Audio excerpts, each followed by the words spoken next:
Okay, so I realize as I'm doing these videos that I keep forgetting to mention a few things. Which now that I'm remembering that I forgot again. The hell was I gonna say? Cleaning up your brows. What was I gonna say? Oh,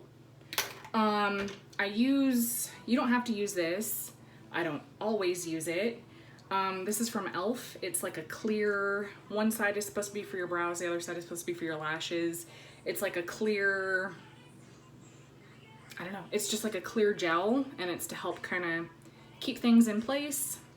I use it exclusively for my eyebrows. So if there's any little hairs that are kind of out of place or that are being unmanageable or difficult or they won't stay down, I kind of put a little bit of this on, and then I will go back over it with a spoolie so that it doesn't look all, you know, like matted or plasticky, like, because it'll dry, right? It'll kind of dry and hold your eyebrow hairs in place. So I don't want it to look like too much product is built up, so I'll use a little spoolie to go over it.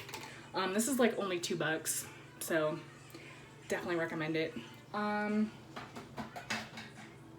There was something else that I was gonna mention about brows. Oh, you can use powder too. There's like eyebrow powder.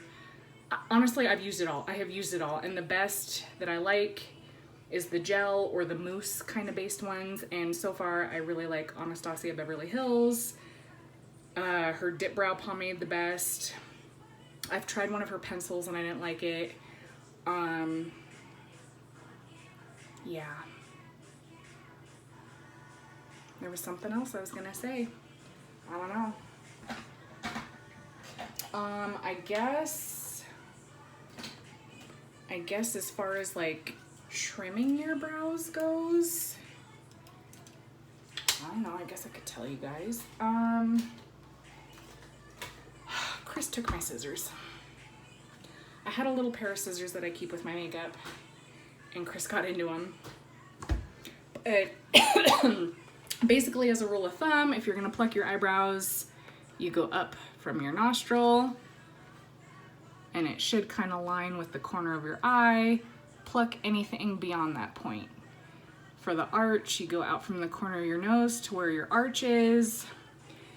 And again, the lighting sucks, but if you're able to look at yourself in the mirror, generally this goes out from your nostril, right past the outside of your pupil, and lines up with your arch. There's your arch.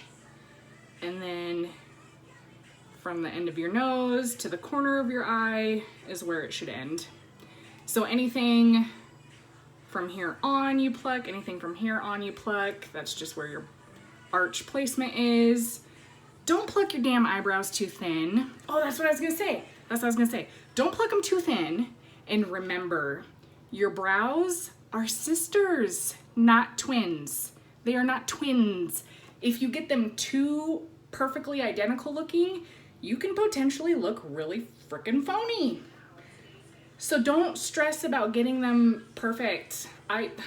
This brow always turns out 1,000 times better than this brow, always. And that's fine. That's fine.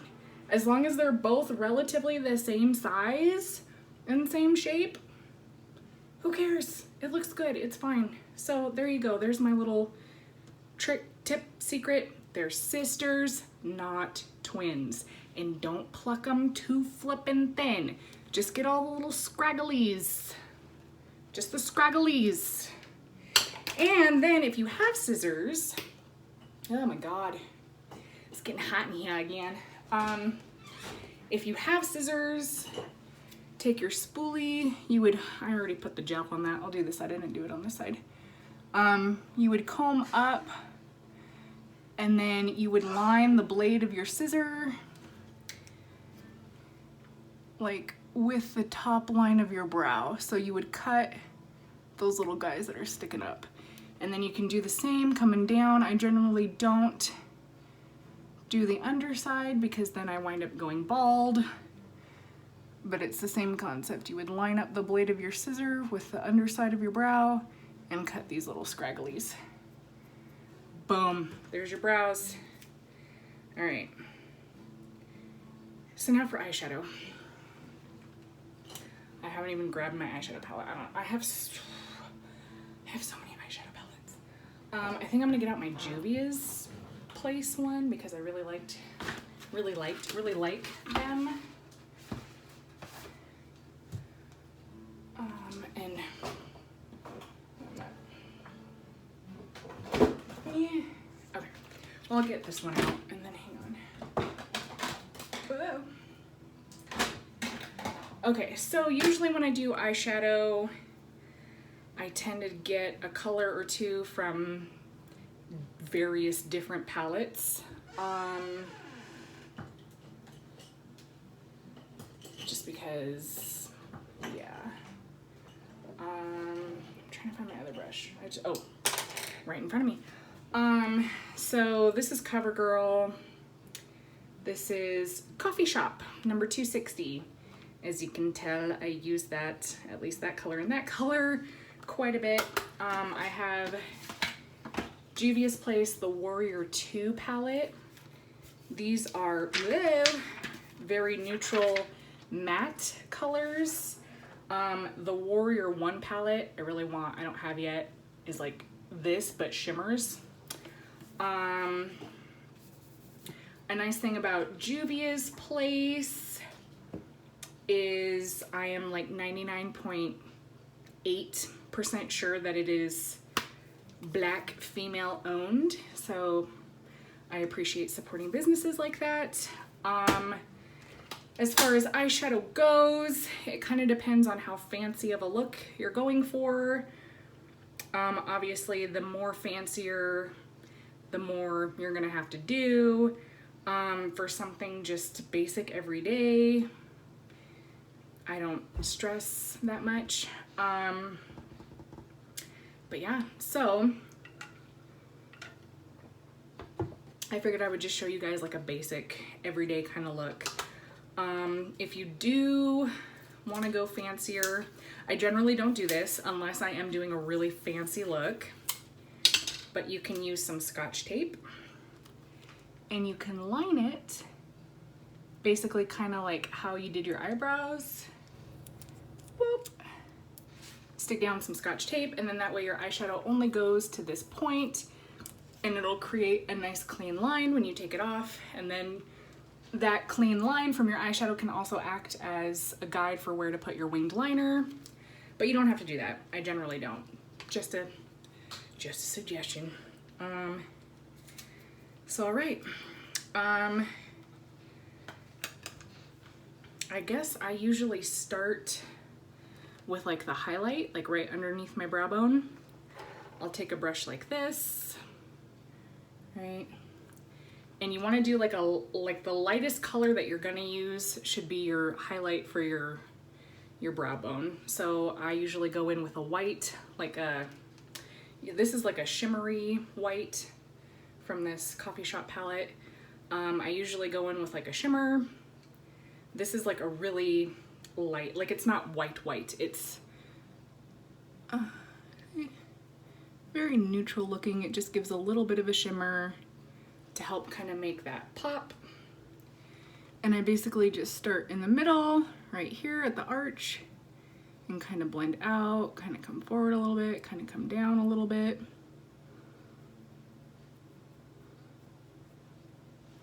That's really all there is to it. Boop. You can build it up as much as you want. Ta-da! Then I take a blender type brush, which is this guy. It's a little more puffy and soft. I go in with, it's basically your transition color, and that goes right here above the crease. You want to use kind of like a medium color. Again, I guess it kind of depends on what look you're going for. If you're doing like a neutral color with like warm browns, tans, taupes, you'll want to use like a lighter brown or a taupe color in here. I use this color generally. It's like a bronzy brown. This is also a shimmer. I think, again, depends on the look you're going for. I don't think it really matters. I have seen a lot that usually the transition color is a matte. So I totally just dip I dip my brush in the bronze color. Let me just wipe that off real quick. Okay, let's go in with a matte. So I'm gonna use this one, Yodit.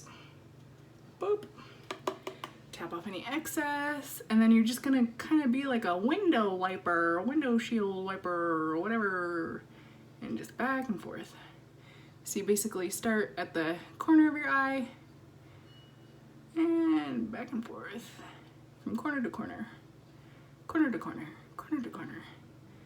You can also kind of use little circular motions, kind of blend up a bit to kind of fill in kind of the space between your brow bone and the crease.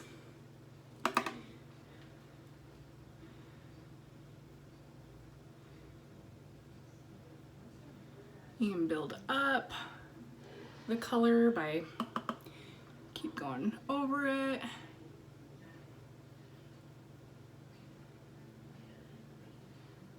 And that's that. This light is pissing me off. I'm sorry, guys. But yeah, okay.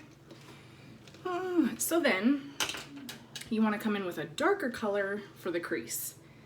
So I will do Walzana. I'll do that color.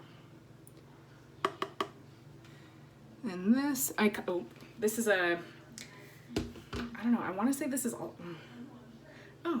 crease brush by E.l.f. You probably can't read that. Can you read that? Of course you can't. Okay, so it says eye crease brush. So they're kind of like the blending brush, but they're a little more compact. So you can kind of get the color or the pigment exactly where you want it. So this, you just come right along the crease and kind of lay that down. Boop, boop, boop. I keep using the camera on my phone rather than just looking into my mirror. Again, it's the same kind of concept, back and forth, little circular motions, kind of blend up a bit. You can go back over with your blender brush and just kind of go over it to kind of help soften it and blend it in with the transition color that you did.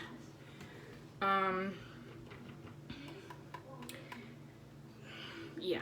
At this point, okay, hang on, I gotta get another palette because I didn't get it out. Okay, for my lid, I use a very neutral beige taupe kind of color. This is Covergirl in the shade Mink. It's just kind of like a shimmery taupe kind of color. So you'll want to take a brush like this, kind of like the one, this is literally the same one that I used to do the highlight. Just come in and just kind of tap it down on your lid. Start in the corner, right up until the crease, or right underneath it. And just kind of pat it down. I usually go about 3/4 of the way over. And then I'll come back in with the color, the darker brown that I did on the crease. And then you'll want to start on your lid and kind of make like a V shape, right? So you come up to the corner and up to your crease. And then you can kind of blend that inwards a bit if you want. Ooh.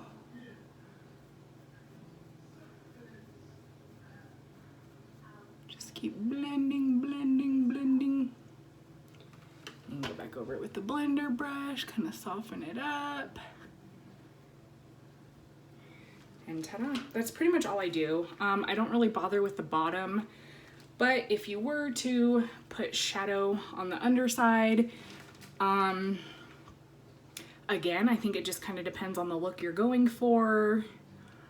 I think generally you want to use like the transition color and the crease color, you bring those down. So, and again, you're gonna want to use like maybe the crease brush or one that's a little more, probably one that's smaller or more compact. Actually, this brush that I used for the lid and the highlight, that you can use like the edge of it to like really fine tune, get it in there. But the same principle applies. So like you would lay down your your transition color, right? Ooh. And that would be brought down the furthest. And you just kind of go from that point, not the complete corner, but like right there to the end.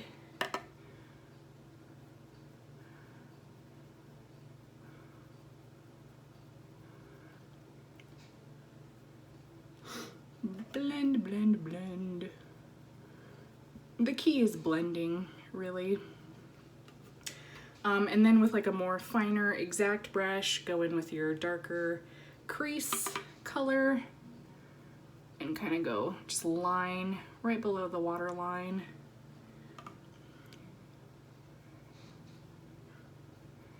I generally only do the darker color like about halfway. That just, I don't know, just because I don't know. I think it looks better. It's more of like a gradient, again, a gradient light to dark kind of effect. And again, you can go back over with your, got something stuck on that. Your blender brush, just kind of blend them, kind of soften it up. If you have eyeliner, like a pencil, I guess you could do the liquid too. You could go in on your waterline. I don't mess with my waterline generally. So yeah, so basically that's kind of it for just like an everyday neutral look. Blend, blend, blend. I know this, oops, I did the wrong color. I know this probably looks like crap in this lighting. I apologize. Ta-da. If you're really particular, and if you don't lay down tape, again, Beauty Blender. Whoop. Basically kind of come up, not exactly on the underside of your eye, unless you don't have eyeshadow there. If you do, come down like right beneath it. Just kind of clean up by pulling back. You can add a little more concealer if you want to. I generally don't. And yeah, ta-da. Sorry, I really wish the lighting was better. So, get it all nice and blended. If you want, you can also take a light shade. You can do whatever color you want, but generally like a lighter shade. And just pop a little color in the corner. Right there. Boop. You probably can't see what I'm doing.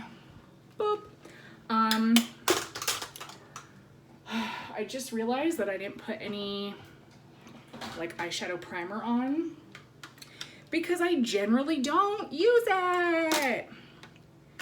But I do, ooh, I have it somewhere.